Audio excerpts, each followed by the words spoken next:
Yo, what's going on, everybody? You already know what it is, the Kitty G on EGTV, and I'm smiling ear to ear if you can't see me. You want to know why? It's because we smoked Chelsea last night. You already know what it is. We beat them 4-2, and you know what? It's not a surprise. This is what we do to Chelsea. We go to their house. Since 2018 was the last time they beat us. But yeah, I got an astute panel for you guys today, but just before we go any further, I'm going to give you my take. The last 3 games, I've been hearing a lot of stuff. Oh, Chelsea's your game in hand. Oh, Arsenal is going to lose to Chelsea. Don't even count that game anymore. What are you going to do? Top 4 is done. The season's over. This, that.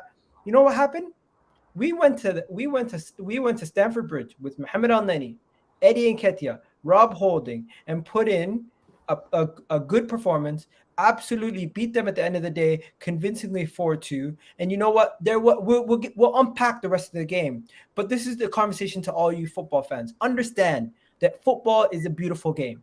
It is not decided on paper. It is not decided after you go on a 3-game losing streak that you're never going to win a game. And you know what? Life can come at you fast. You can say to yourself, hey, you're in the driving seat and you can lose. And you know what? This is what happened. Thomas Tuchel, Chelsea Football Club, took us for granted, expected to show up and have a team that lost to Southampton and Crystal Palace, 2 teams that they just beat.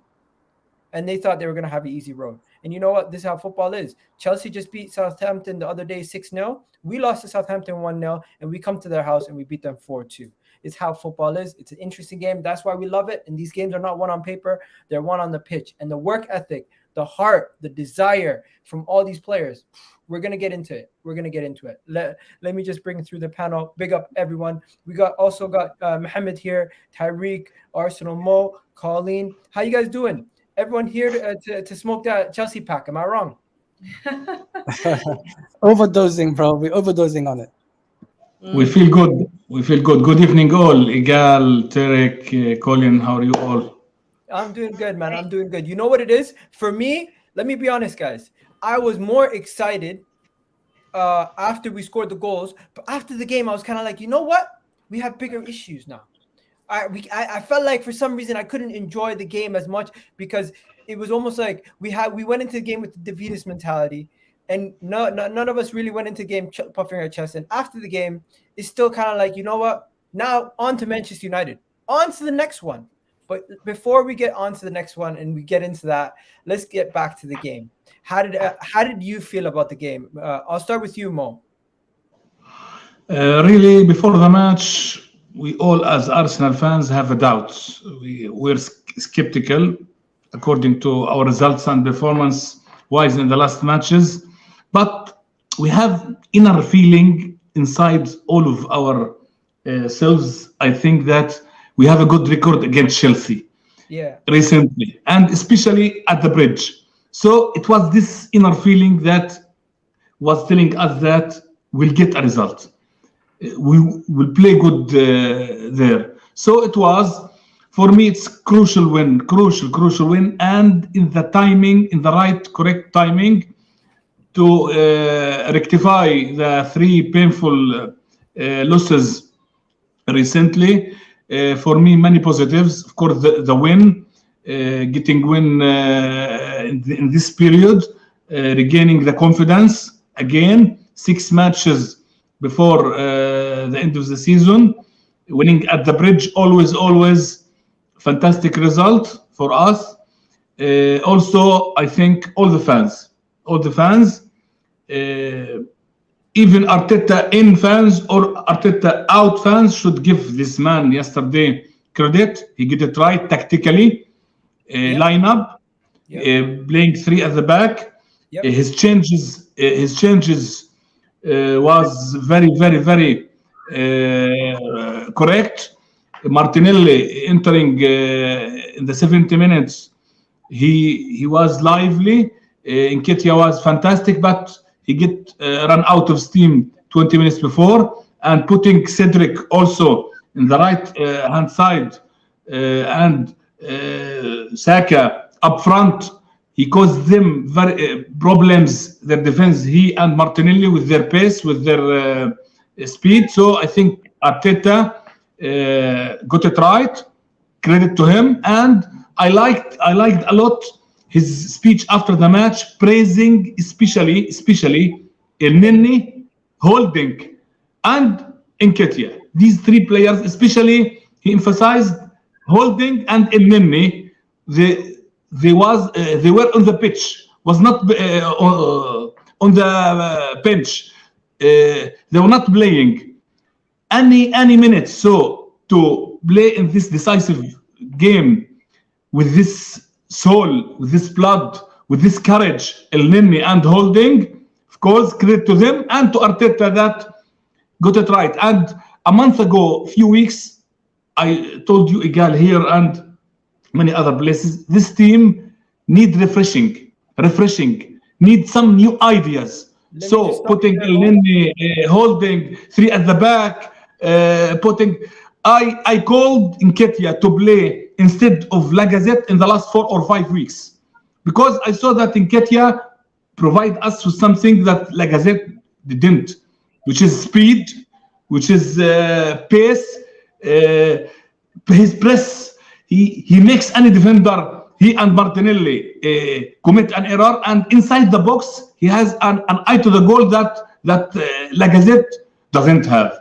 So I think let me just stop you there, Mohammed. Let me just stop you there. Colleen, Egal, I'm disappointed in your smoke yesterday. You know what? We just literally spoke about this before the video. I don't know about you guys. I gave the people who gave us smoke before the game smoke, and besides that, I was happy with the team's performance. I'm showing that I'm happy with my team. I don't need to be constantly smoking these guys. At the end of the day, we have ourselves to focus on. Let's worry about ourselves. If when Lewis comes on, we'll give him the smoke. But yeah, Colleen, what are you saying? What, generally, or to that comment? No, generally. Generally, I feel like I mean, I'm really happy, obviously, with the result. As soon as we scored first, I was getting flashes back. I literally said, I think I said out loud, I was like, this is giving me 5-3 vibes from ages ago when we beat them at Stamford Bridge. I think I'm very happy that we won at Stamford Bridge. I think I'm in the minority a little bit, where I think I'm still a little bit negative. I'm not going to lie to you.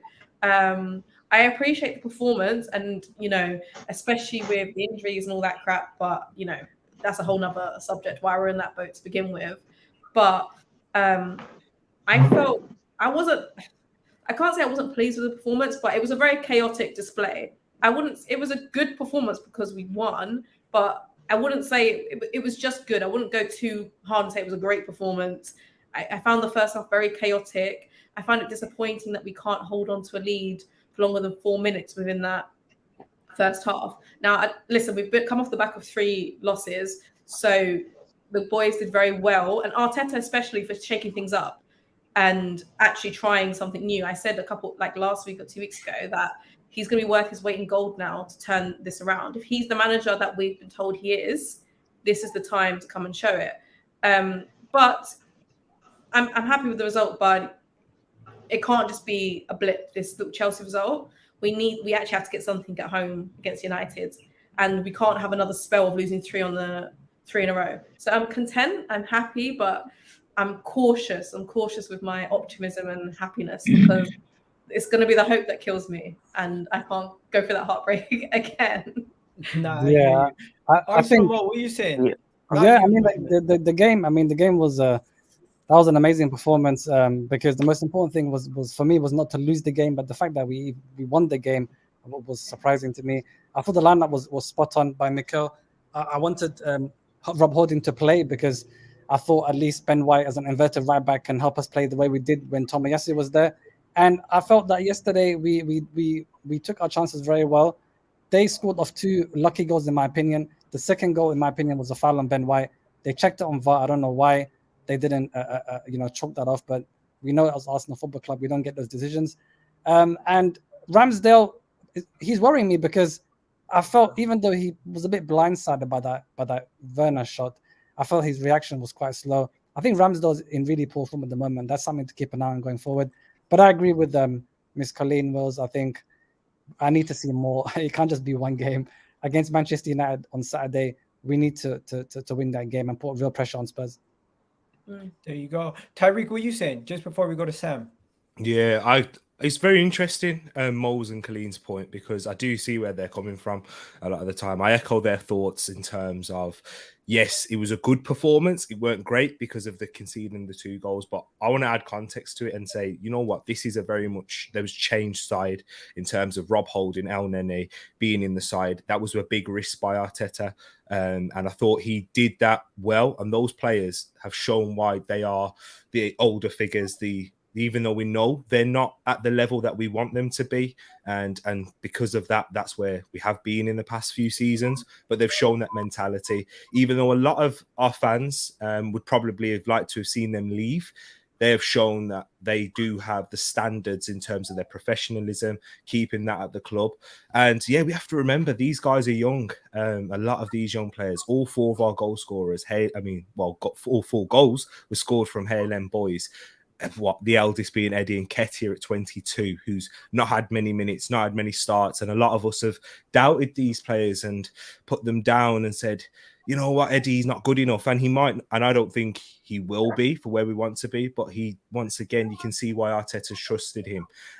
So yeah, I think the fact that they're young and they still need to learn how to go through these big games against a side like Chelsea. I thought with the goals that we conceded, I was more worried when we were in possession of the ball rather than when Chelsea were, because Chelsea just didn't seem like they could break us down when we were set up, because we was quite organised, compact, and big credit to Arteta and the leaders on that pitch, like Martin Odegaard. But their counter press, that German Tommy Tuchel way of when we picked up the ball, like we saw it with the 2 goals, we won it back. And then they came on top of us quickly. Eddie Nketiah for the first one, giving it away. Loftus-Cheek does well. Deflected effort. And I just want to put on, in terms of what Mo's talking about, Ramsdale, we forget how young these guys still are. And they are going to make mistakes. And Ramsdale, I feel like with his big personality, the exuberance he shows, it will be his downfall at these moments, because these are still his teething problems. He's in a big club. This is his first time in these games where there's a lot of pressure, where, you know, at Sheffield United, at Bournemouth, you can lose games and it's not the end of the world. Whereas at Arsenal, how volatile it is going to be the end of the world. And these lads have shown that they can bounce back after 3 games, 3 defeats before. So I'm confident now.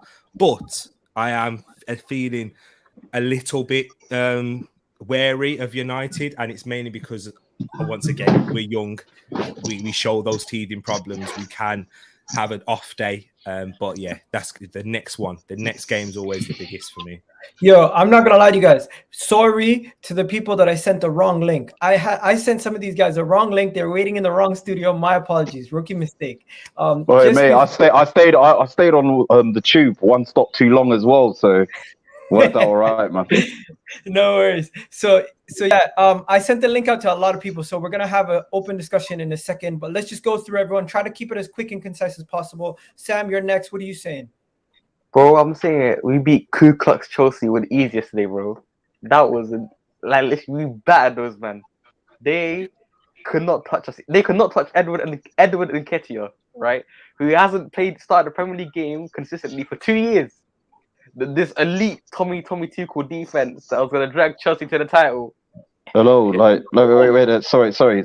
Can you hear the Chelsea fans sing, Eddie? No, I can't hear a fucking thing either. Pagans. No. This is the most Arsenal result of all time. Lose 3 in a row, like average teams, and then we go to Stamford Bridge, and then we beat Chelsea. I mean, literally, I can't fault all the players. Everyone did their job, apart from the defensive line.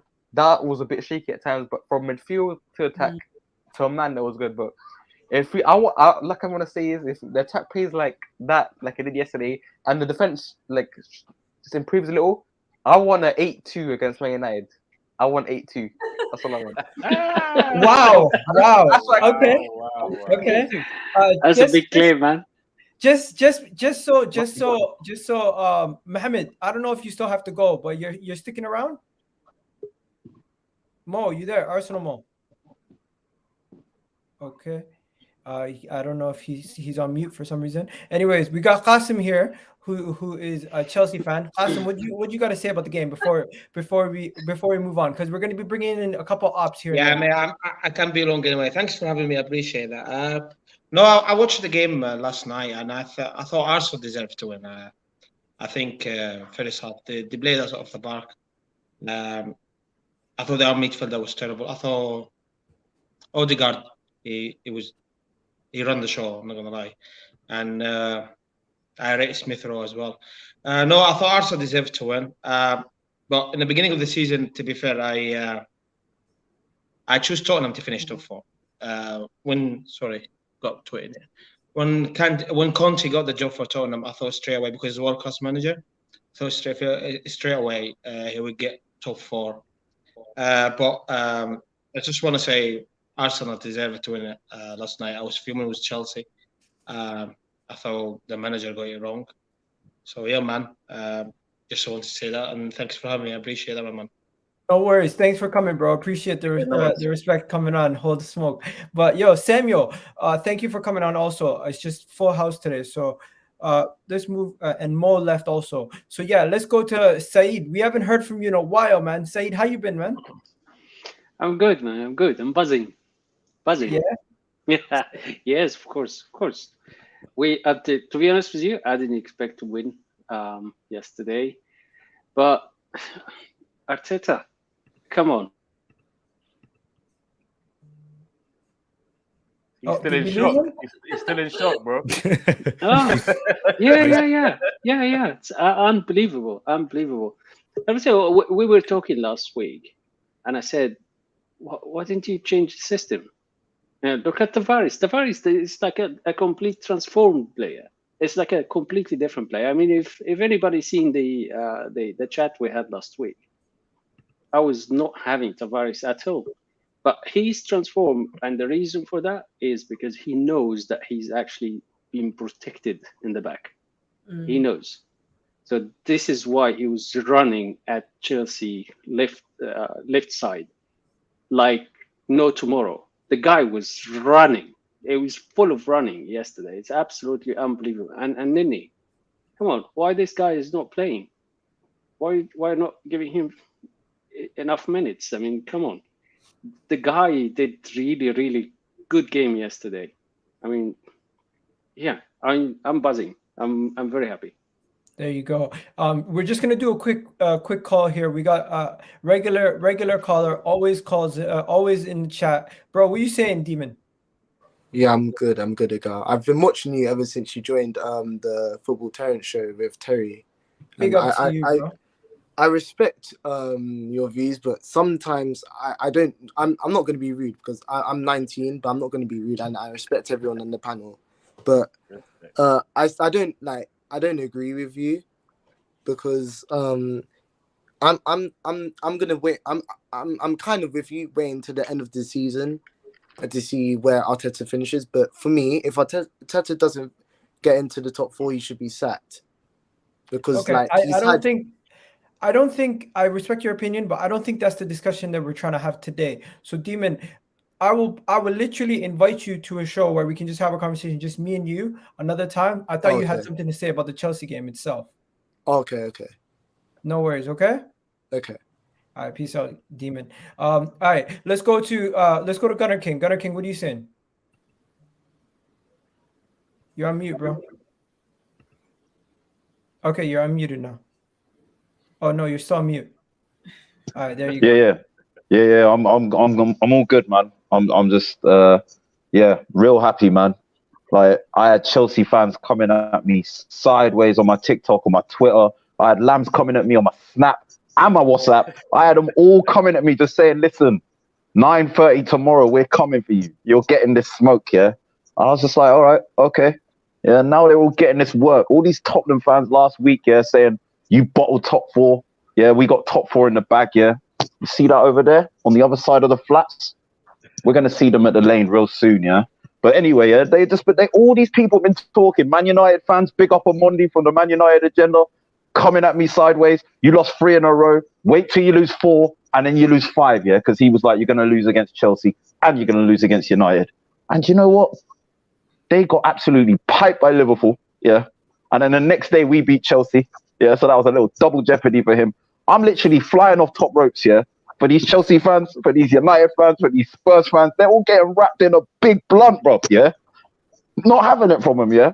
All this rebottled top four, all this nonsense I've been hearing from them. All I can hear from them right now is just silence, and the silence is golden. It's so golden, honestly. Yeah, loving it. There you go. There you go. There you go. Just your evil laugh, man. It's hilarious. Anyway, I love it, man. I love this game, man. Seriously. Just so I know, everyone, when you seen Chelsea's lineup, just a collective here, did you guys think it was a little bit like, you know what, that's weird, or why did they go with that lineup? It didn't feel like they went with their strongest team, and obviously they just came off a game where they played in midweek back-to-back weeks. So maybe this was the game where they felt like they could do some rotation. So just to get back into your feelings before the game, did everyone feel confident when they seen Chelsea's lineup? Because in my opinion, I seen Chelsea's lineup and I seen Arsenal's lineup, and I felt more weirded out by the fact that we were playing guys like Elneny, Rob Holding. But then I looked at Chelsea's and I'm like, yo, Reece James is not right back. And he caused us a lot of problems in the first game. They're playing Magalhaes and Christensen in the back with Ruben Loftus-Cheek and Lukaku. I just looked at that and I said to myself, you know what? We have a chance, but I'm still not confident.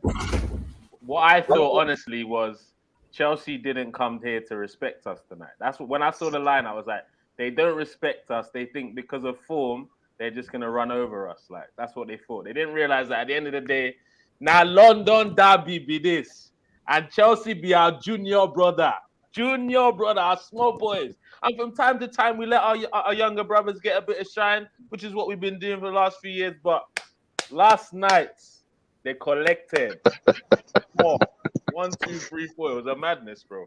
Like, and it was all down to disrespect last night.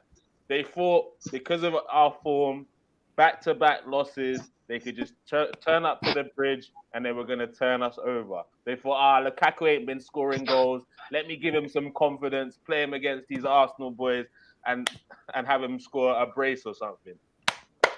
No. None of that at the bridge. Bro. That's our second home, bro. It ain't mad. There you go. Let's bring some of the other guys in. We got Tommy and Guapo here. Let me just go to Tommy. Tommy, Mikel Arteta made some massive changes, and it worked out for him. Obviously, you were going crazy on him against Southampton. Today, did he earn a little bit of your trust back? Good. Very good. Hey guys, how are you? You guys good? I'm glad to see you, bro. I'm hearing what you got today. Good to see you guys, man. Yeah. Well, let's not get it twisted, but I play to it, bro. That lineup. You can't give him credit. Wait. Bro, that lineup, yeah. I was thinking Nketiah really, Holding really. But fair play to Nketiah. I'm gonna give him my flowers. He when Christensen was making that stupid mistake, he capitalized, and Nketiah absolutely ran them ragged. Holding, he's still shit for me, but I still don't trust Holding. But we played well. Tuchel for me, as much as I rate Thomas Tuchel, he disrespected us with that lineup. I'm thinking, all right. Okay. I think we are absolutely going to pam these lot. We played well. I thought both teams kept on giving the ball away. Like, we gave the ball away a few times. Chelsea gave the ball away, but we were just clinical. It was good to win back-to-back wins at Stamford Bridge. I was just thinking, I thought we were going to lose that game because of the 3 defeats. But it was good to win. It was good to win the game. When it got back to 2-2, I'm thinking we let them back into the game. I'm thinking we kept on letting them peg back. I'm thinking then when it was 3-2, yeah, I'm thinking I hope we don't concede again because we keep on like being sloppy a bit. But 4-2, I'm thinking, all right, game over. But they disrespected us. I thought they were going to win the league, but Liverpool, Manchester are miles ahead of these lot. And yeah, it's good to win back-to-back wins at Stamford Bridge as well. I'm happy with the 3 points. For me, we can't lose to an average Man United team, because if we lose to these lot, I'm actually going to go to my room and cry. If we lose to Man United on Sunday, I'm actually going to go to my room and cry. Yo, Tommy, Sorry, can I just throw? you go, bro. Can I throw a little? Yo, Tommy, are you still? Can I No. You're gonna say something? Yeah, I was just gonna say, can I put a little friendly reminder in there, yeah, that certain North London teams, yeah, can go to Stamford Bridge 37 times since 1990 and only win once. Ooh, And certain other ones, Tottenham certain other ones, yeah, go there and get back-to-back wins, yeah. That's just for you, Patrick. Tommy. Don't think Colleen's wearing that shirt, man. She ain't wearing that shirt, man. Please. All right, big up Tommy. Guapo, what you saying? Listen, man. Where's the energy, bro? I seen you last night giving it to all these Chelsea fans. My guy was in spaces last night going to Chelsea fans. This is you, I want to hear that right now, bro. Listen, man. This is redemption for me, innit? I'm dead serious. Because the last 3 weeks, I'm Arteta in. Egal knows, innit? Last 3 weeks, I've been getting drawn out left, right, centre. Man, I had no space to breathe. Same, man. I was in a headlock for a couple weeks. Same. But to yesterday, yeah, Nketiah, masterclass. He showed he can adapt. We played 5 different tactics that game, bro. I saw Saka right wing one minute. Next minute, I'm seeing him right back. Then I'm seeing him right wing back. You get it? And look, that just shows, you get me, that the top manager we have. I don't care what guys told me. We may go through some blips here and there, but that's the manager we have. But to the Chelsea fans, you know, they say, yeah, that we chat the most. But sometimes humble, man.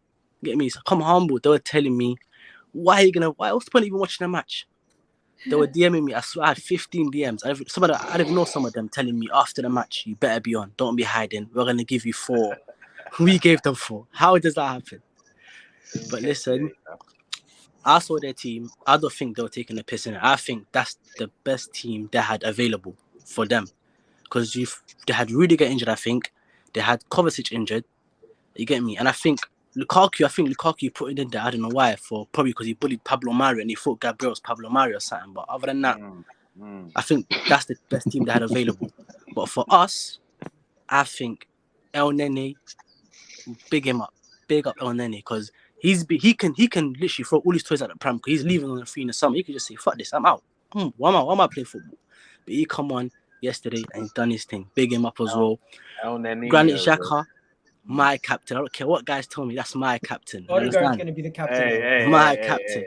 You see that performance yesterday? Divisive character. Real. Listen, Xhaka was excellent yesterday, man. He was excellent. And he has been for a while. Did you see the nutmeg, guys? Did you see the nutmeg? Did I see the nutmeg? He turned into Prime Iniesta for like two seconds there, bro. My dad, Xhaka could not make a mermaid. He was moving like that yesterday. Serious. And then obviously Eddie Nketiah. You see with Eddie Nketiah, to Arsenal fans, he had a worldie. But if you be honest, he had a normal striker's performance. Because hear me out. We watch Lacazette who does not run. You get me? We watch a man who just stands still, and if he was playing yesterday, none of that happens. But Eddie Nketiah done the basics correct. You get, and that's why he got 2 goals. Just chase after the ball every time. The ball goes long, chase it, go. That's how he got his first goal. And the second goal, he got it how? He done a turn and he didn't stop. He just kept chasing the ball. Wherever the ball went, he was there. He got 2 goals like that. Lacazette's not doing that. That's the difference. You understand? Just so we can have an open discussion, I'm just gonna let Ollie go, and then we're gonna go back to having an open discussion because I want to discuss the goal scorers and I want to discuss like negatives and positives, and then we're gonna do player ratings after. Ollie, what are you saying, man? Last one. Yeah, all good. All good. Yeah, I just ended a stream to join this one. What? I just did a stream earlier on to join this. Big up, man. Tell me, what do you think about the game? Yeah. I was right. Hear me out. I was really confident before the game. I thought we were going to win 3-2. I was really confident after bouncing back after the 3 losses. My favourite player, Odegaard, at it again. You know, we should have won that Southampton game, and the same with obviously the Crystal Palace game was rubbish, and the same with the Brighton game. You know, Odegaard obviously with a great goal, but yeah, we need to bounce back now. We need to beat United. Obviously, 3 points last night. We need to beat West Ham, Tottenham. We need to win all these games, and then we need Tottenham to lose all their games. And then top 4's back on. But at the moment, Spurs seem the favourites. I don't want to say that, but yeah, I'm confident for top 4 still. I think we can win a lot of our next games because I was doing a stream before this, and everyone was not confident. They thought Chelsea were going to win. Same with the United game. Orest in the comments, he thinks that they're going to win that game. Their record at the Emirates is terrible. I don't remember the last time they've beaten us at the Emirates. Like, I watch every year. I think it's 2017. Yeah, but whatever. Something stupid like that. That's like, that was the last time. 5 years ago, like the last time Arsenal win the Champions League. But yeah, I don't get where the last time United won a trophy as well. Sorry, I just want to throw that. I really don't get it. Like, I was confident for top 4, and they're like, "Where's your confidence gone from?" Well, we just won 5 games in a row, and now they're all of a sudden confident for a game that they can't win. So I don't know what they're on, but I'm confident for the game. Big up Ollie for coming on, bro. Do you want to shout out your channel quickly before you go? No, I can still join. I can stay here. No. I'm just trying to keep it to the 6 of us so we can have like an easier. Oh, okay. Yeah. So subscribe to my YouTube. I'm on the road to 1,000 subscribers. It's DJ Sinclair, so capital DJ, SINCLAR. My surname's Sinclair and the O is for Ollie. But yeah, subscribe to that and I'll sub back to you. And I do lives and music stuff and as well. But yeah, thanks for having me on. But yeah, big up Ollie, man. Okay, guys. So let's just get straight into it. Colleen, I'll start with you. From the goalkeeper down, we're gonna go through each performance. What do you think about Ramsdale's performance? Because if we look at Ramsdale's performance and we just go straight into the player ratings, a lot of people were questioning Ramsdale for those goals, and he's been having a shocker lately. And as you know, Mo brought it up earlier in the stream. So what do you think about Ramsdale's performance overall? I mean, I was catching strays yesterday, left, right, and centre over my opinion of Ramsdale. I like Ramsdale. I do. I think he's a nice young player. He's quality, but he proved me wrong with the beginning of the season. However, if I call it arrogance, if you want to call it confidence, whatever, I personally think him in terms of in this Arsenal team, the way he expresses himself is going to come back to haunt him. And it has done, because we're not that good collectively as a team, and neither is he as a player. I'm not saying he won't get there, and he's a young player who'll make mistakes and whatnot, but it seems like he's now gone into that kind of bit of form where he's getting a bit of criticism, and I wouldn't say he's had shockers, but he's not been as good as the level he came in and exploded in, right? And I think, I don't want to be too harsh, I think it's on the first goal, where I know there is a deflection. This is near post. I'm a bit critical of him. I am. I wouldn't say he's like. I'm not gonna say he had like a. I don't think he had a shocker, but I think there's room for improvement.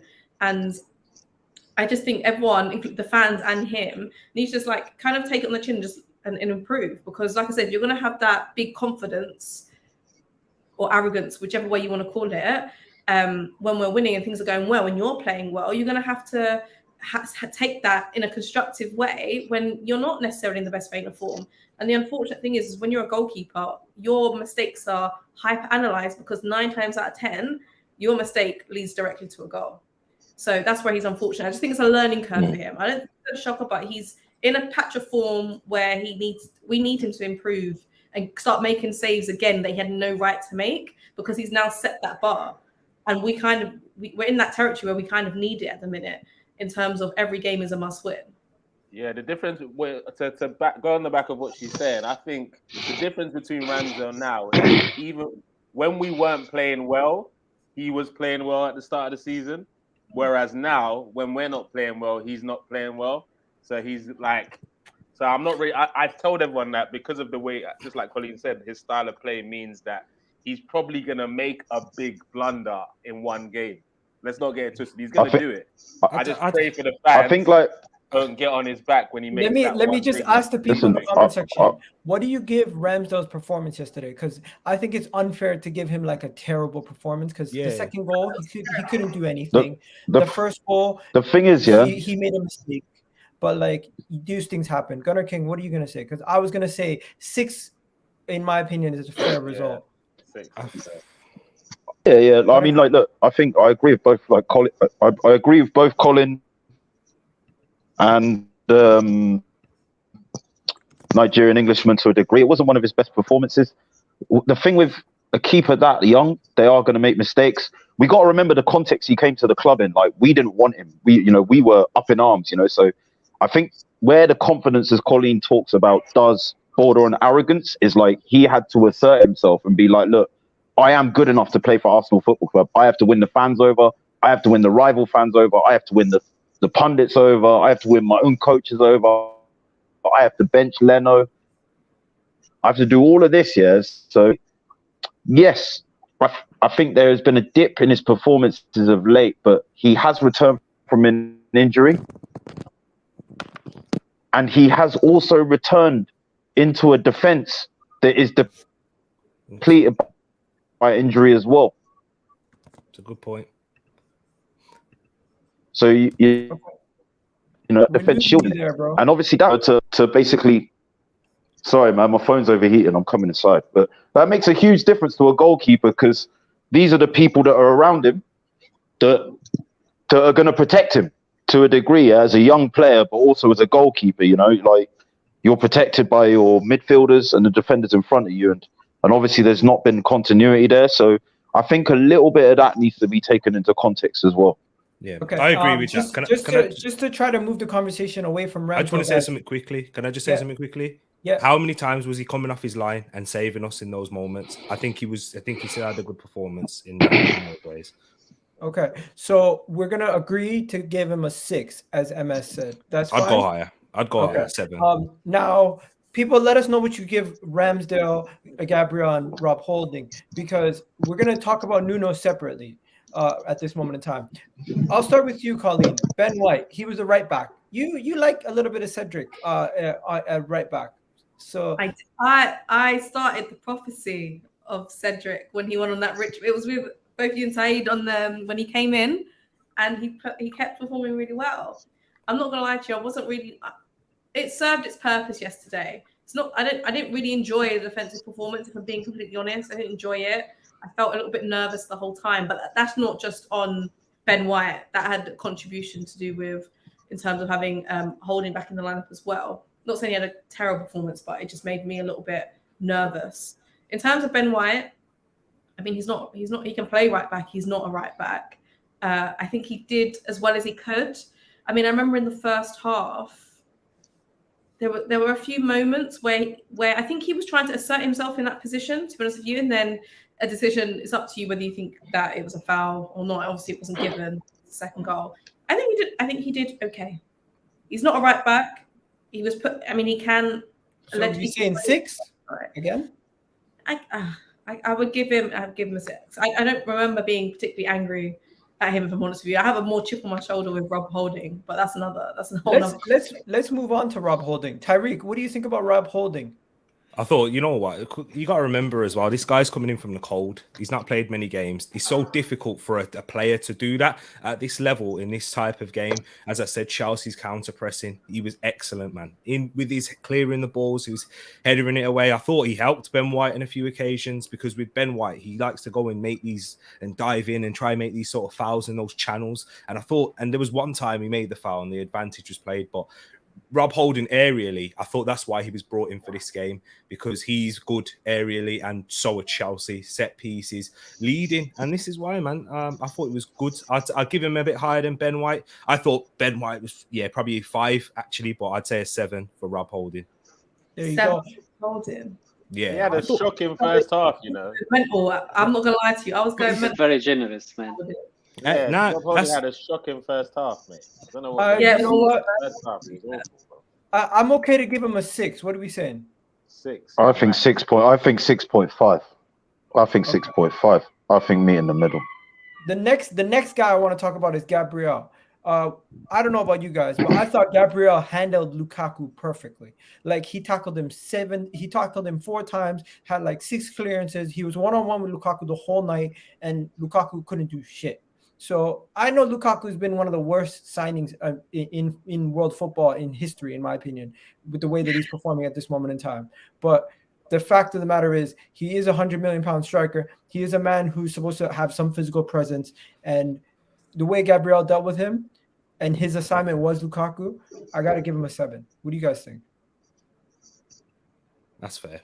I think. I agree. Yeah, it's fair. I think. Yeah, especially when you consider like the game at the Emirates. Came down to Lukaku having a top, like just giving Mari a torrid time. So he came in with like a lot of pressure, and I think there's been a few lapses with Gabriel of late. You know, in you know sort of some of his play in his more recent games and his discipline as well. So he went into that with a big weight of pressure on his shoulders. You know, like to look, Lukaku might not have been the striker that Chelsea thought they were buying, or I think it's more of a system issue that they haven't really devised a system yet to get the best out of him. But he's still a striker of pedigree, you know, like, and when you're not playing your best, you know, you've just had a kid, you know, so your first kid is probably keeping you awake at night, you know, and it's affecting your sleep pattern and all this stuff. And you come in and you just basically just put him on skates, like send him back to Inter Milan. Like, yeah, we love a bit of that. You know, I think he deserves credit. He deserves credit for it. So I'll give him a 7. All right, Saeed, I'm going to give you the next one. Nuno Tavares. I know you've been going crazy about starting Nuno Tavares. Even when I was going mental, you calmed me down and you said you need to start Tavares. So what are you saying? I can remember that a week ago I was thinking, you know, we were going to bring back Saka to the left back. Oh, sorry, the guy, it was the opposite. Yeah. You wanted Saka left back. My bad. Yeah, I wanted Saka in the left back just because we were not secure. I haven't seen anything from Tavares in the last few starts, and we had a crisis in the left back. But the guy yesterday was that, wow, what a transformation! I don't know what kind of injection of confidence this come from, but apology accepted, by the way. Because I remember me and Egal were arguing against you about that, you know. So. Man. Well, this is what football is, guys. You see Tavares though, yeah. Do you not feel like? And I was impressed with him yesterday, but you know how we say a lot of the time with Arteta's players, they need to take their foot off the gas or off the handbrake, get the handbrake off. But he played with a handbrake yesterday. I think that's what his game needed, so he could play with a little bit of a handbrake. Not make those aggressive runs out of nowhere like he loves to do. Like he was a lot more controlled in his play. Yeah, he had freedom. He had freedom yesterday. He was protected in the back. That's why he was. That's why he was good. And that's why he was good, guys. That's where he got his good form from, if you're thinking of it in that way, because we had Tomiyasu as as that third centre back in that right back area, and that's what we had Ben White. Even though I didn't think Ben White was great, but he provides that defensive stability for Tavares. He did make a few of those runs, and he played obviously for the Nketiah second goal. I like the incisive passes he plays with conviction and power and pace, and he's a direct player, Tavares. So he had that freedom. I think another thing that you said, Another thing that you said a minute ago about players needing to play into form, that's important. Now, look, Tierney's been a mainstay of the team the whole season, right? Now, if you imagine the position we were in when we played Palace was we had to win that game to maintain our position above Tottenham. Yeah, this is your first season in English football. It's a huge amount of pressure to come in. Look, the guy had a bad game. You know, like, and a lot of people are baying for his blood, calling this, calling that. I maintain with all these young players, you're going to crack a few eggs to make an omelette. I'm going to get bored of saying this sentiment, this statement. A Nigerian Englishman, he hears me say it all the time on our channel, My dad beat this proverb into my head, Sometimes you got to crack it. Not literally, but you know what I'm saying, Like, sometimes, like, with young players, there's going to be inconsistencies, but if you say to this young player who's been a fringe player in his first season in English football, one of our best players who you were deputising for is injured. Now you've got to come in and play not against one of the best opponents, but in one of the biggest games of Arsenal's season. That's what Crystal Palace was at that moment in time, given the way the results had gone. It was massive, and to watch him getting slaughtered, it hurts me, Like, because we sometimes lose sight of it, like it is a long-term project and it is gonna bug us, like to see these moments, but these moments are what men are forged from, like they take these moments, they take them on the chin, they learn from them, they get their XP, they come back, and basically the road to redemption, can be the most powerful and biggest motivator for someone to kickstart their career and to learn and to develop their game, and like I'm so happy for him. Like yesterday, that he got to show this. I remember. I have to move this on, so I'm gonna move. Yeah, just a moment. I remember. Arsene Wenger once said, "If you play a young player, you know that it will cost you points." Just remember, just keep that in the back of your mind, guys, because we have a lot of young players. So it is what it is. We're gonna get on to the young players in a second because we do have Eddie Nketiah and all these guys to talk about. But Granit Xhaka, guys, I had to get a picture of him. My man put in a performance that was so good that you had pictures of people saying he had Conte on a leash. What do we think about Granit Xhaka's performance from yesterday, guys? Boy, Man of the match for me. Yeah, Man of the match. And that is hard for me to say it because I usually address This guy hates him. This guy hates him. I hate him too. 34 is out. He's not even allowed. You don't like him. We're not even allowed to mention his name. We're just calling number 34. But yesterday, number 34 earned his name back. Xhaka. Well done. Earned his name back, you know. Man of the match. Look, don't get me wrong. I don't think next season we should. So what are you giving him? 7.5, 8? No, I'm giving him an 8. Giving him an 8, man. What a performance, man. Nutmegs and everything, man. Everyone agree?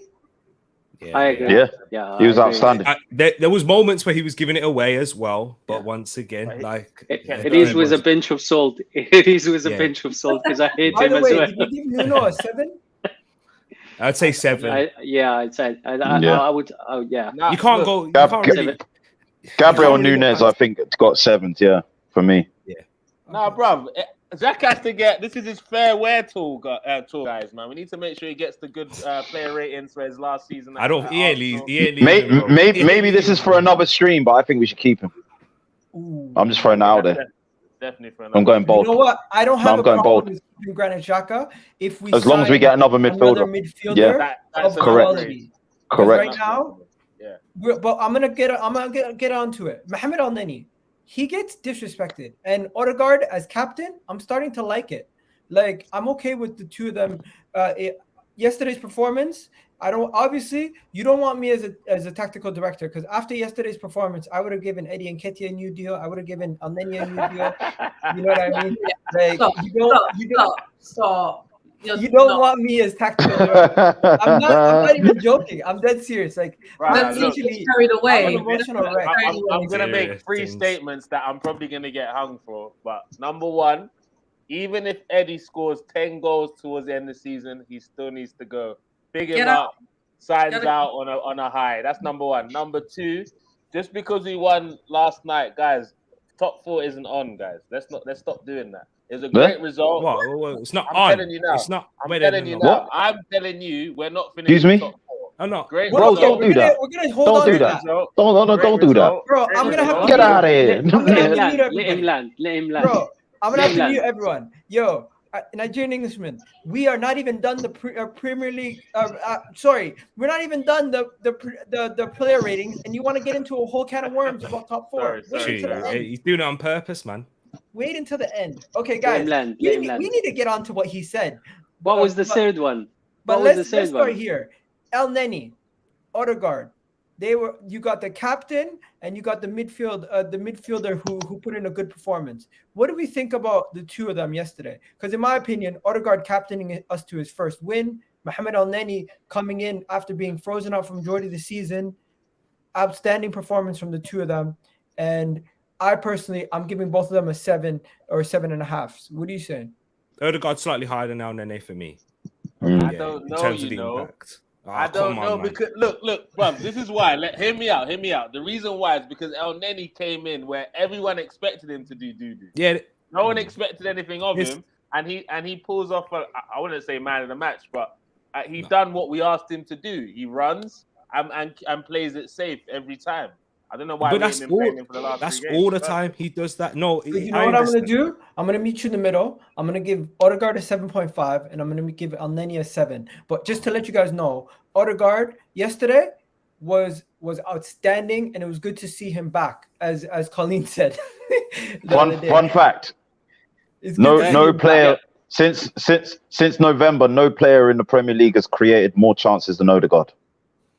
Ooh, yeah, I seen that. That includes Bruno. Yeah. Who the hell's Kevin De Bruyne? Yeah, bring all your best chance creators. Yeah. Did you see that image? Welcome to the future, my friends. Welcome to the future. Yeah, get used to it. Elneny yesterday, he's done the most forward passing he's ever done in his Arsenal career. Right? So that's a fun fact. The guy smashed it. Yeah, he played really well, man. All right, guys, we have the front three ready now. We're gonna have to talk about the front three, right? But the only right way to do this is to now talk about the man who put in a performance, the man who had everyone going crazy, not Mohamed Elneny, Eddie Nketiah. What are we saying? I'm not gonna lie to you. Does Eddie Nketiah start from now until the end of the season for everybody? Because what he did yesterday, he deserves to start from now to the end of the season. No. I think that's too much, Egal. Yeah. I think what we got to do is just say game at the time. Yeah. Like based on the merits of his last performance, 100% he should start. But the moment he falls off, like it will give Lacazette the kick up the butt as well, man. You know, like Lacazette wasn't really challenged. Yeah.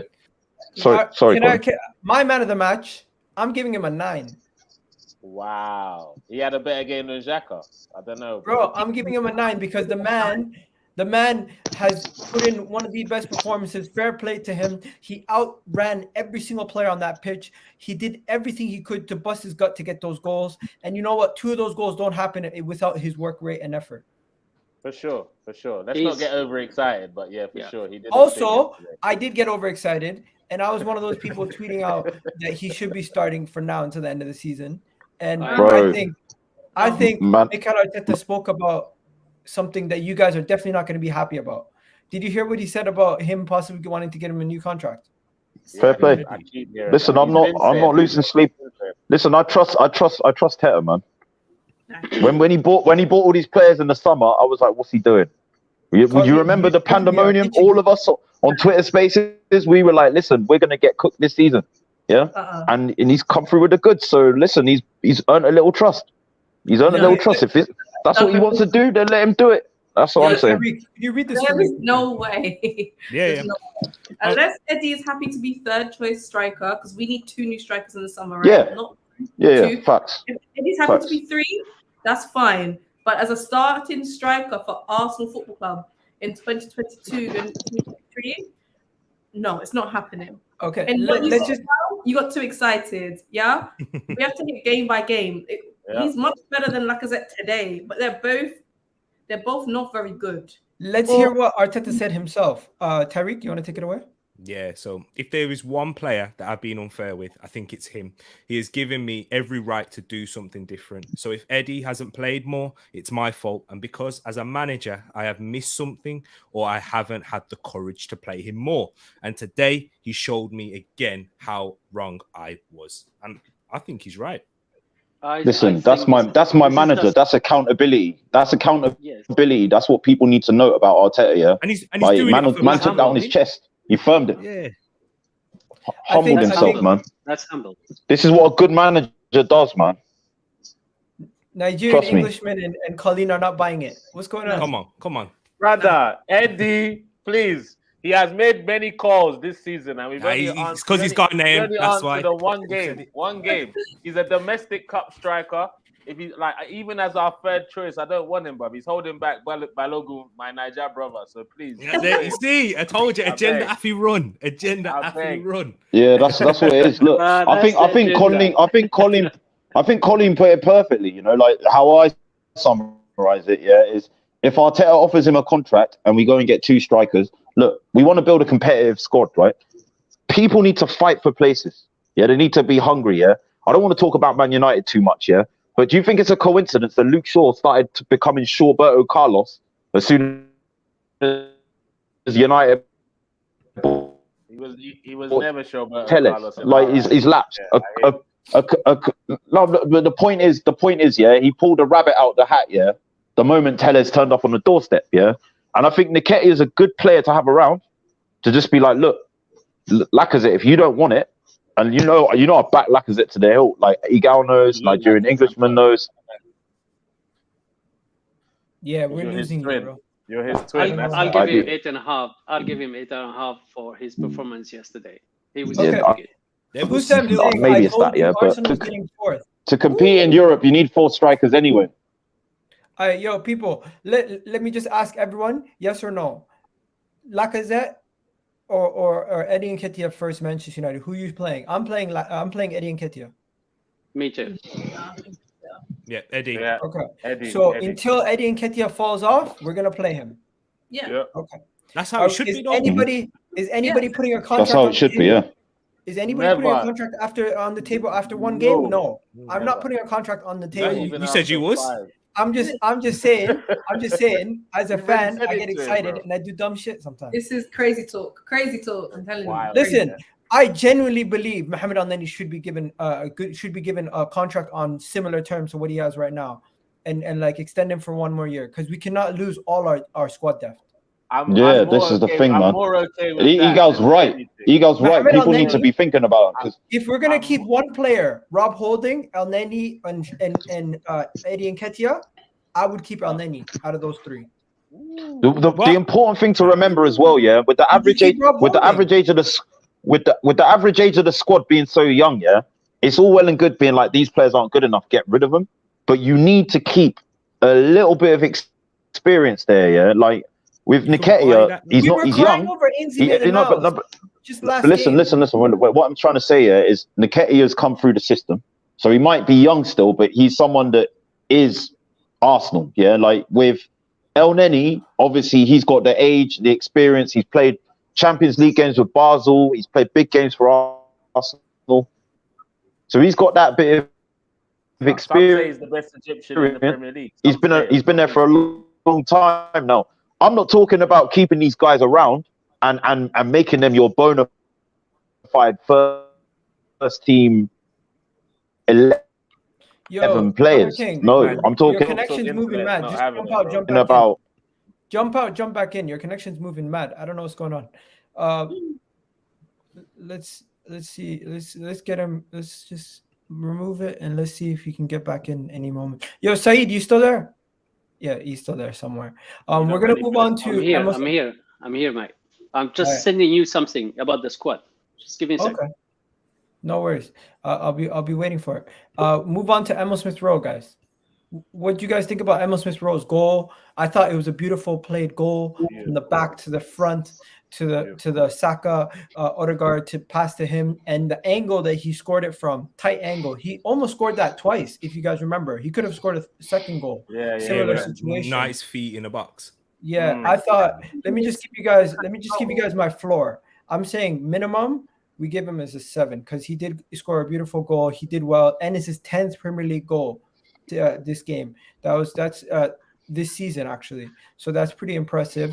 And he definitely got a lot of work down that left-hand side with Nuno Tavares. I should really be putting up the picture of him and Nuno together because the way they celebrated together, that left flank with him and Nuno, it works really well. It worked really well this game, at least offensively, not defensively. But yeah, my favorite son. My favorite son, man. I love this guy, man. I remember when we were watching, you were very much questioning Nuno, and Emile Smith Rowe wasn't really spoken about much during the 90 minutes. What do you think about him? Sorry, was that me? Who's that too? Yeah. Who's that too? I like Emile Smith Rowe. I think the kind of goals, the goal he scored yesterday literally is a signature Emile Smith Rowe kind of goal, running onto the wall and taking a shot on like that. And I think he's going to make a very good career out of doing just that. I don't think he's I know he wears a number 10, but I wouldn't class him as like a traditional number 10, if you like. I think I wouldn't say he's, because the game has evolved, I wouldn't even call him like a Ramsdale box to box, but he just has that kind of, he just knows when to make a run on just right onto the byline into the box and to score a goal. And I think he's going to make a great career out of doing that. The more frequently he can do that, the better. I mean, he was going for a period of coming off the bench and doing that, and we were starting to rely on him a little bit. So I hope he can keep that consistency. His overall game, I thought he was okay. I don't think he was absolutely brilliant, but he was okay. He didn't need to be. He did his job good enough, and he got us a goal at a crucial moment. And I think he's going to make a good career out of doing that. To be honest with you, exactly what we saw yesterday, I can see that. Okay. Scores big goals. I call it an 8.5, Colin. Not quite a 10, but not quite an 8 either. So an 8.5, isn't it? I think that's what he is. He's in a halfway house between an 8 and a 10. That's what I think his position is, isn't it? I Guys, if I'm giving Eddie Nketiah a 9, how are we giving him a better rating than Xhaka? Are we giving Nketiah a 9? Okay, what do you guys want to give Eddie Nketiah? 8. 8.5. 8.5. There's no one allowing a 9 to fly. No, but guys, 8.5. You see, what are we giving Emile Smith Rowe? 7. 8.5. Higher than a 7, man. 7.5. I'd say 7.5 because once again, like I think Colleen is right in terms of he scored the goal, he took the goal well, and he had a chance there. But it's not like he was dominating on that left side. Do you know what I'm saying? So we have to remember this with Emile Smith Rowe. Like that's his game. He's very direct. I think even in the future he might become, as a number 8 in that similar Pep Guardiola system in those half spaces. Harry, don't you think he's very much like what they did at City with De Bruyne, where you see him at CM, then as a winger sometimes, as a 10, all that stuff. And that's what he can do because he's got that. He's got that killer instinct, and also Arteta's come out and he said he can play in that false 9 area, so he's very fluid in how he plays, and that's what I like about ESR. And remember, like this kid, he's 21, and he's playing and he's being a man in this side. So it's difficult for him to, we're not looking at him to be producing on like these top player levels like a Jota, like we're seeing at Liverpool, because that will eventually come. He's still developing early in his game. This is what his 1.5 seasons he's had now in an Arsenal 12 goal involvements, and it was only Boxing Day last year he was making his debut against Chelsea, and he ran that game as well. Yep. He turns up in big games. He's my favorite son, man. I don't give a fuck what no one says, man. Yeah, it's quality. Yeah, man. But his goal yesterday was just beauty. It's a cultured finish, man. Beauty. Yeah, it's a cultured finish, man. Like I love last season he doesn't score that goal. A lot of players. He doesn't score any goals. A lot of players see that, because he did it against he did it against Watford as well, like where you see it and the instinct there is to put your laces through it. But this guy is opening up his shoulder. He's using the instep, but he's doing it from range. Henry does that from in the box. He's definitely to make it like a smooth finish. Yeah, like it's a very cultured finish here, but to do it from range and to still generate the power and place it in the bottom corner, he's done it a few times this season. It's very intentional. Like this guy he's going to the top, man. Trust me. He's a smooth criminal. Let me just wrap it up. It's going to be a top player, man. On the last player rating for the starters, Bukayo Saka. If you guys seen this, there was no Chelsea fans in this one stand. They weren't allowed to sell any tickets for this stand. This was like they're not allowed. They're not allowed, man. They're not allowed to do anything else. So when Bukayo Saka took that penalty, I seen this image floating around the internet. They literally had no fans in that one section, and it was like if you look up, they have fans, but it's like bit parts. And this is because they couldn't sell tickets, right? So it's pretty crazy. But yeah, Bukayo Saka scored a penalty. Guys, let's be honest. When he took the penalty, I didn't even think about England or him missing the penalty. Honestly, I just said, you know what, he's gonna score because first of all, our internet feed or whatever feed we were watching the game on went out, and it was kind of like we were trying to find out what the hell was going on using notification, and I didn't even have a moment to think about that because I was just trying to figure out what's going on with this game. And when Bukayo Saka scored, I was like, you know what? He exercised some of his demons there because before the game started, they were saying Bukayo Saka let the country down, and he literally scored a penalty against them, and they can't even talk shit no more because the same penalty that he missed, he scored against them, and he sent the keeper the wrong way. And I'm gonna start with you, Nigerian Englishman. What do you got to say on this? But this is why when I hear fans trolling us about Saka could be off to other clubs and all that stuff anytime soon. Moments like this just lets you know that he's an Arsenal boy. He plays for any other team. He doesn't even get to take that penalty, number one. But he took it on his back because Arsenal are his club. This is my club. I represent Arsenal, and I'm going to show you that I've come a long way. The way you lot backed me in them dark times, I'm going to put Chelsea, our younger brothers, to bed with this penalty, and he did it, bro. He even slipped on his way up as well, by the way. I think he's. You want to know something? He said, Arteta said that the penalty was supposed to be taken by Gabriel Martinelli. Bukayo Saka took the ball from Gabriel Martinelli and said, "I am taking this penalty." Good. Listen, I want to throw my 2 cents in. Yeah, right. Listen, my mum, was disowned. For marrying an African man. Yeah. When Saka missed that penalty, I cried with him. I couldn't leave my bedroom. For about a day because I relived all the shit that I've been through. My childhood. This man is he's a boy. And to me, he's a man at the same time. Watching him this season, you look at Sancho, you look at Rashford, you look at a lot of the players that came back from the Euros with a hangover. This guy came back stronger. And I want to go back to what I said earlier in the show, about redemption being a powerful motivating tool. You can make mistakes, You can make mistakes. It's how you react to making mistakes. 15 goal involvements. I had Man United fans saying that Sancho was coming for him this season. Where is he? Where's Sancho? Where is he? Where is he? Yeah. So listen. This guy is our talisman, as Nigerian Englishman said. Yeah. And on top of this, it was a poetic moment because the first fan base I heard singing that "Let the Country Down" song, was when Chelsea came to us at the Emirates. Yeah. Then I heard Tottenham, when I was at Finsbury Park, coming down the Seven Sisters Road, coming out Finsbury Park Station. They were all singing it at the station on the way to the Emirates. He slapped them, goal and assist in that game. Yeah. And now he's gone and done it to Chelsea as well. Yeah. This is what he's showing. Yeah. Issar, I think, technically is better.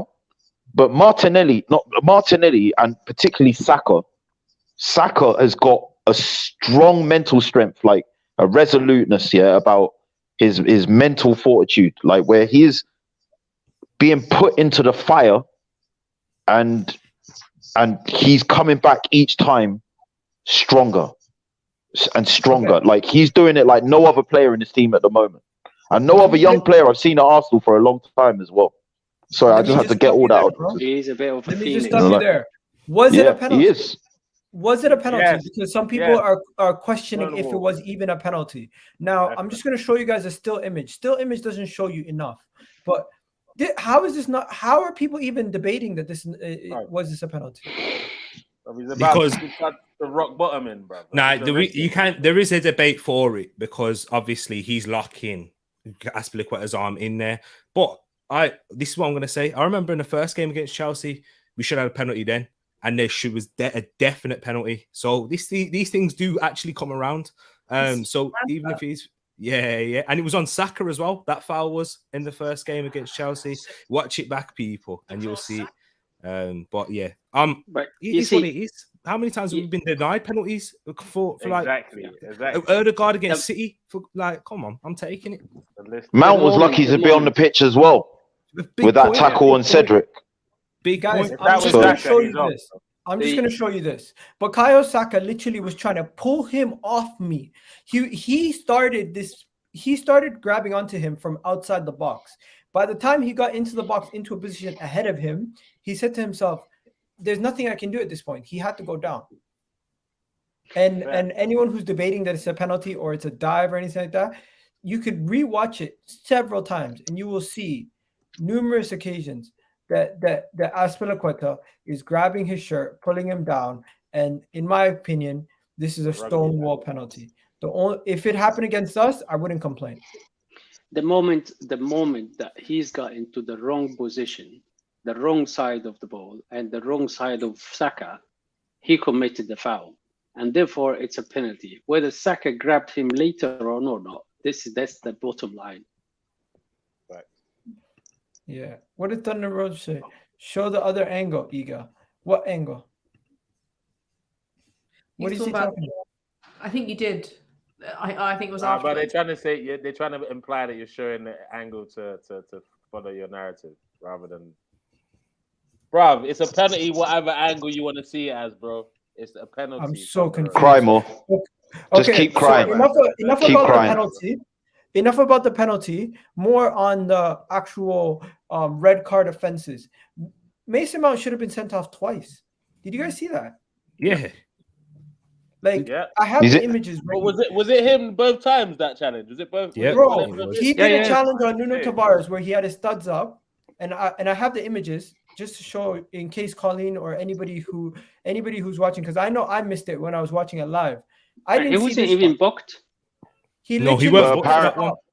But apparently there What's isn't a up, bias Nuno? towards English players in the Premier League. Apparently. And then if you guys So I don't keep see getting it, told. look at that. He literally stepped on his foot. Ankle, even worse, bro. So I don't know what these guys have to do to get cards or to get sent Basically, off. they have to just not be Granit Xhaka. Yeah, It's that simple. As long as they're not Granit Xhaka and they're English, they're calm. it's true. Tell me I'm Xhaka lying. gets sent off for that. Easy. No, Every you're not time. lying.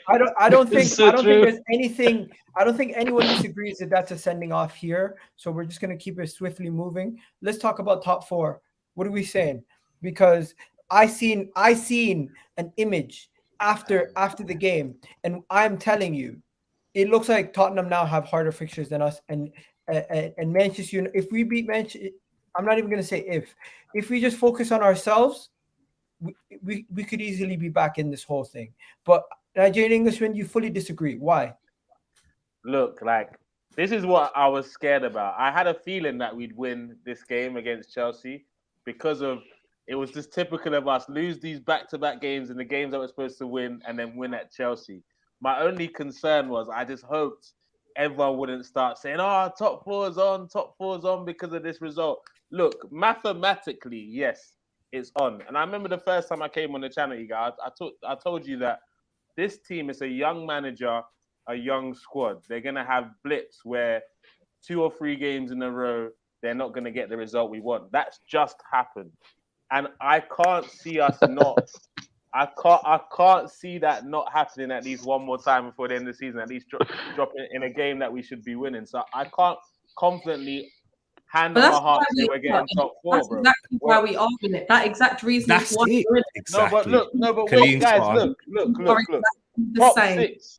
Top 6. Don't do it to yourself. We've seen this movie before with Arsenal. We've seen it. Yeah. Don't let your. And this is what these opposition fans have been doing to us. They've been trying to draw us out. So at the end of the season, when we don't get it, they can be like, "Ah, you lot thought you." No, were I this, said that, we're getting whatever." it. I've made my battle lines very clear. Very clear. Very GC, Colleen, I agree with Colleen, Patrick is not making you wear that top. I saw that episode, yeah. It ain't happening. I See, swear down, I- yeah. I- Mum's life, yeah, it's not happening. It's I not. agree with Colleen and Nigerian Englishman, but I also disagree with both of them because I think it's if you either say we're not making it or we're making it, I think you know what, you're wrong because you cannot tell with this young side. You cannot.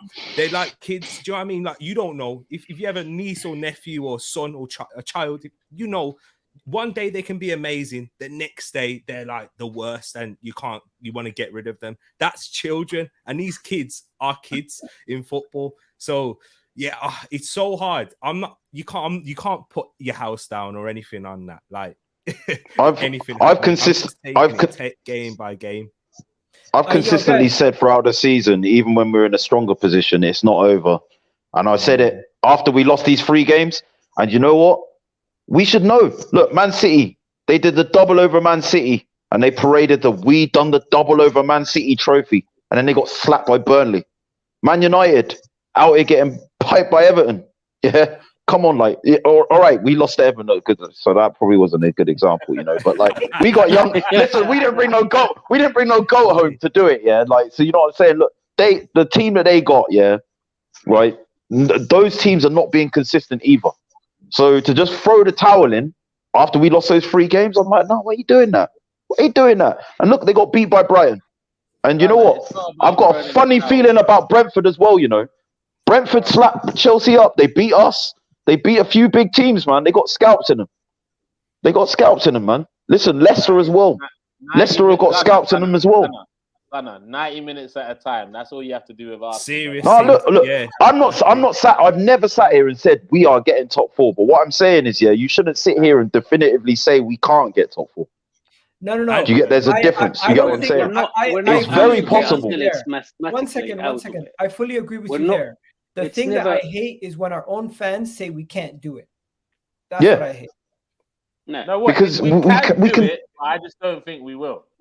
Personally. All right, but you should believe a bit more, man. A little more, man. You should just believe, man. Listen, do you know what? Yeah, it's never over until it's over, man. Finishing 8th 2 seasons in a row, that killed me more, man. Do you know what I'm saying? Like, I would rather live in hope and have something to be hopeful for. Okay, Gunnar, I'll tell you this. One second, guys. But that doesn't make me expecting at the same time. Colleen, looking at it, do you still think we could do it, or you don't want to go game by game? I'm not even taking either approach, actually. I think if we've taken anything from the last 5 to 7 games, see the fixture list, it doesn't matter. It literally doesn't. We've lost 3 games against 3 opponents that we should be beating, and we go and bloody beat Chelsea 4-2. Like, that's not on the. It's a very Arsenal thing to do, but realistically, that shouldn't be the way.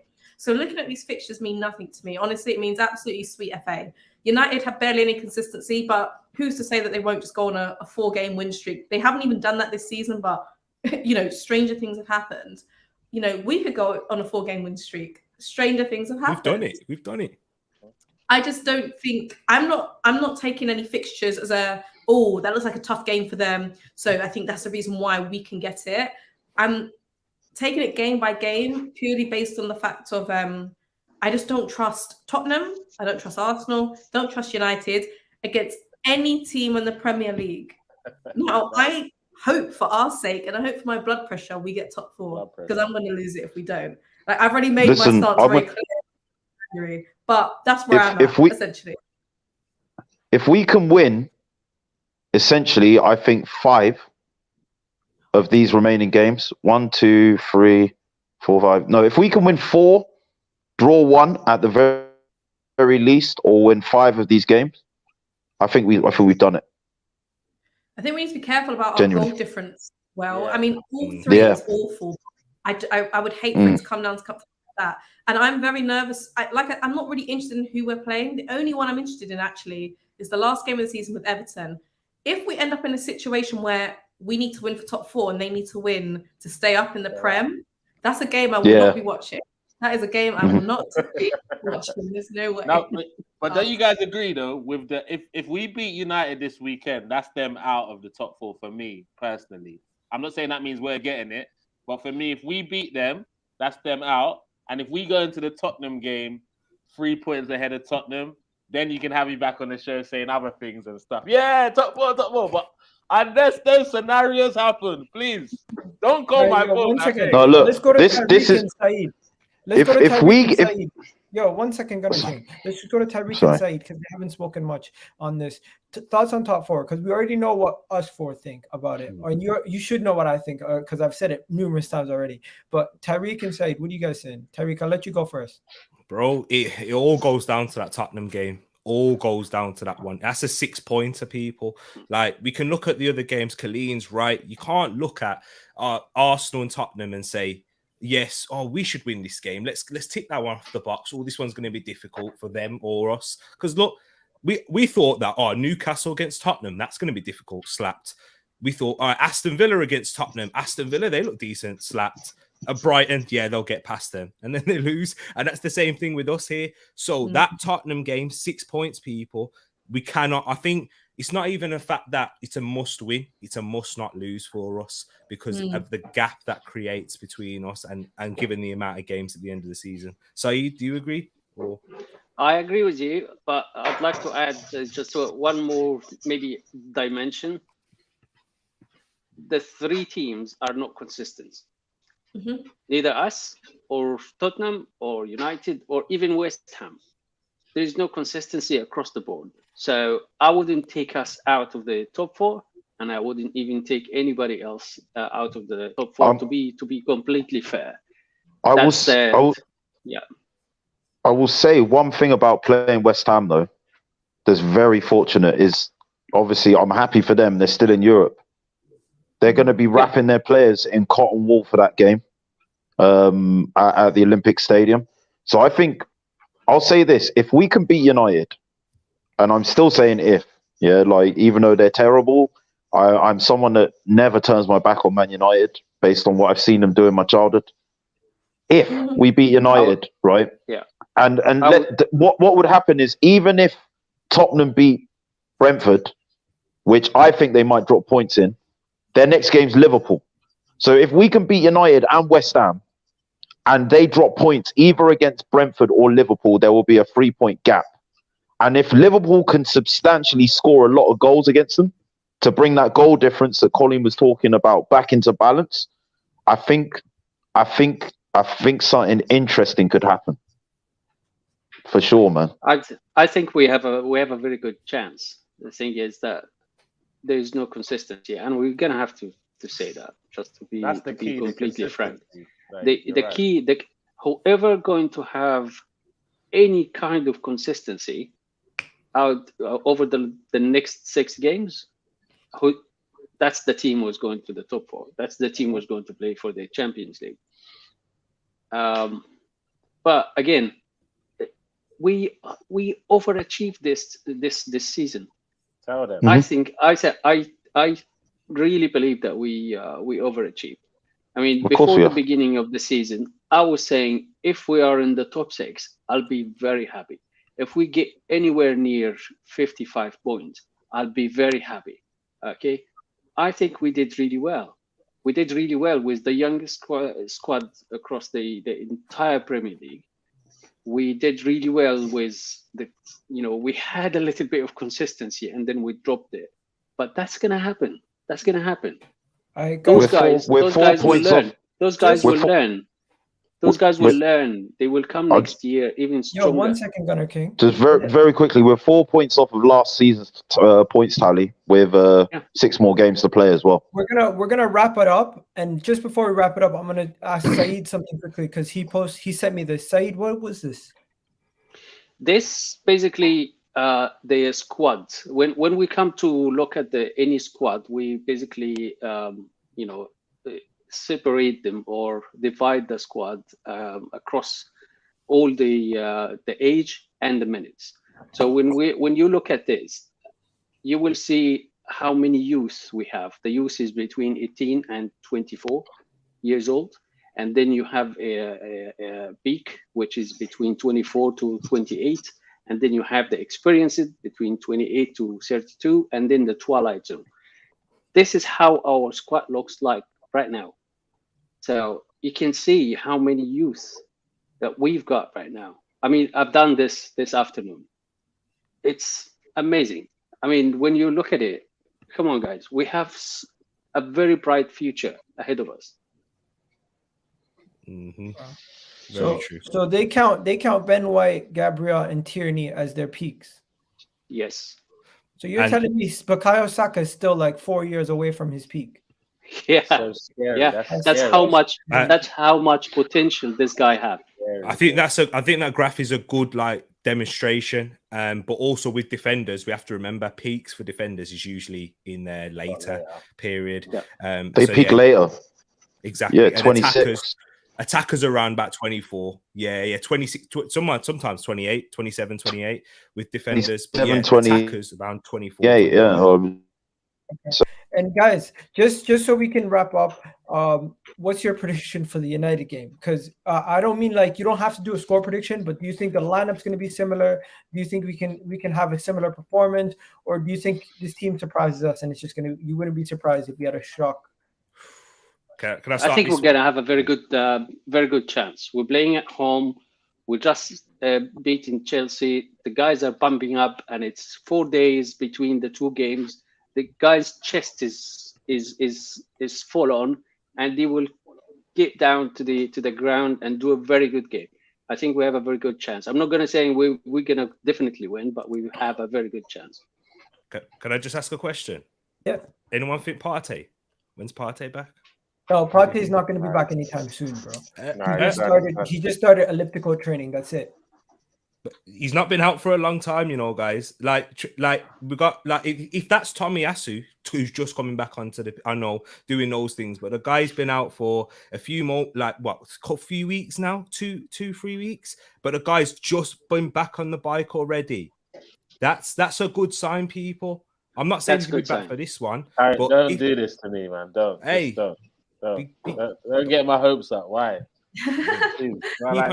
That's all I'm saying. He might not be back for this game, but he'll be back sooner than you think. I will say that. Arteta's playing mind games. That's good. I think he's gonna be back for the last maybe 2 or 3 games. I think so. He'll probably try and bring him back for the derby, but remember what happened last season when he rushed him back for the derby away? Yeah. Are you guys discussing the picture that you've seen or the video you've seen about him on the elliptical? Yeah. Listen, you know the doctor on Twitter, the Arsenal fan who always posts and replies to Arsenal stuff. He said, "Don't get excited. This is literally the beginning stages of coming back from that type of injury. So he could be out for another 2 to 3 weeks before we see him." Well, that's still plenty of time. If he can play this season, that's a good look. Yeah, anything's a positive. Plenty of time. Anything's a positive. I personally think Manchester United, guys, we all watched that Liverpool game. They showed no effort, no fight. If they put in the similar performance, don't get sucked into that. Exactly. I like Colleen, man. I like this goal, man. I'm not saying we won't win. I don't know if it's hope or whether I genuinely believe that. I haven't decided on my feelings there. But they were awful at Anfield. Like, who isn't? And on their day, United can turn up. Both teams, I don't want to call us clowns, but we are both. No, say it how it is, Colleen. We're clowns, bro. That's it. Because we have been. I think it's going to be a competitive game because we're at that level. Although they might be run at like a level where they've got a lot more problems than us, or it seems to be. It's going to be a great game because we're all in this kind of battle where someone has to win the game, so that's why it's going to be a good game. I think if they've got that, they've got the. I think if we play the same system with the high pressure that we do, we have a very good chance at forget all of that. Guys, let me tell you what it is. They crumble under the pressure, guys. That's what they are. This Man U thing, I've been living through this for many years. This Man U thing, this is why I'm where Colleen is. What happens when when everyone's beating United, we don't beat United. It's when we're not expected to beat United. That's when we just slap them up left, right, and center. I don't know about this weekend. I think we should win. I think we should win 2-1, but we should have battered them at Old Trafford. We were the better team then, and we didn't get the job done. So it's a mad one. It's a weird one, this Arsenal Man U thing. Like, we have a complex against them sometimes. I have the most problem with Man United. I used to work for Man United. I struggle. I think with Man United, they've got like Ronaldo. Ronaldo is clutch, and Ronaldo's record against us is very good. Is very good. But all I am going to say is Amondi, if you lose, so help me God, Amondi, I am gonna put you in a casket, bro. Like you are. Isn't it Saturday? What do you mean Monday? You're going Saturday. Sorry, my bad. Okay. If you lose, Amondi, all I'm saying is if. I'm just saying if, If you lose, bro. Guys, that was it. Who's going to West Ham game? I'm going. Guys, I'll be at West Ham game. I'm going to the Man United game at the Emirates, but like I couldn't find tickets, mate. I couldn't find tickets. I'm lucky. I got a friend who has a season ticket. He gave me his ticket. But there's always tickets that pop up last minute before the game on Twitter and stuff. Egal, even if I don't get tickets, I'll link you at the stadium before. Right. Enough said. Lovely, man. I'll tell you guys this. I'm going for a 2-1 Arsenal win. I think we always concede, but against in these big games, always interesting. But just like we did against Tottenham, I think they're gonna concede a consolation goal. I think we're gonna be a 2-0 up and somewhat comfortable. They concede and then make it a shaky game. I feel like if Tomiyasu's back, that will be a game changer for us from now until the end of the season. Gives us confidence having another one of our starters back. And yeah, everyone else, you guys gonna go score predictions or everyone's just gonna keep it safe? I think we're gonna win, guys. I think we're gonna win. We're gonna do a good performance, good game.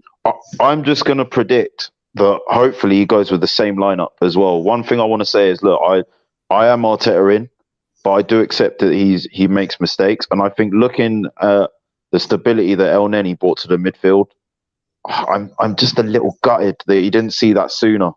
Like didn't put him in that midfield sooner. So I just think leave the lineup unchanged, man. Go in Told with you that. last week, man. Told you last week. And- Bring in an and- Elneny. There you Yeah, go. get a goal in Ollie, the you first gonna 10 go for minutes. score prediction, or are you gonna plead the fifth? Sorry? Colin? No. 2-1. English. Ah, yes. Go on, girl. Yeah. Englishman? I'm gonna 2-2. Tariq? 2-0. Saeed? I'm going to go 1-0. And Gunnar King.